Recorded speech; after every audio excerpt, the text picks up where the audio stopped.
guys, so today ay mabiyahe ako papuntang San Jose kasi mamaya alas 3 ay pupunta kami ng Isabela, Ilagan Isabela. So, time check po natin ay 6:10.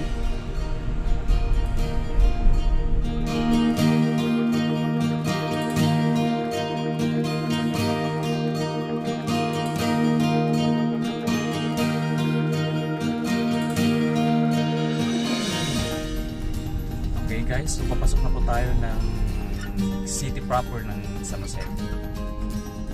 So maayos po yung biyahe po natin. So yan guys, nakarating na po tayo dito sa bahay ng aking kuya.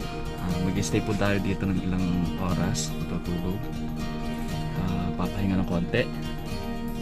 So mamaya alas 3 ay mabiyahe po na tayo. Okay, so tara! Okay guys, so naka-ready na po tayo para sa ating biyahe ngayon papuntang Ilagan Isabela. So nag-adjust tayong oras, yung alas 3 natin ay magiging alas 5. So meron pa tayong 20 minutes. Okay guys, so naka-ready na tayo at lilipat po tayo ng sasakyan. Ito yung gagamitin natin sa sasakyan.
Guys, dito na tayo sa Santiago City, Isabela.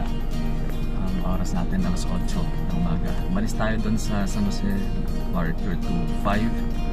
At ayun, kakain muna tayo. Dito tayo sa Chowking.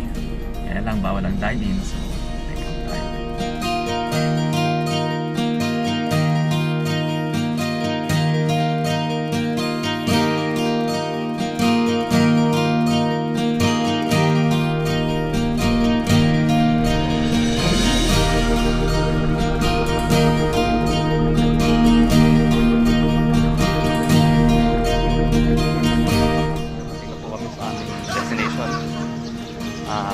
Dito po pala sa Kabagan, hindi Ilagan, mas malayo ng konti.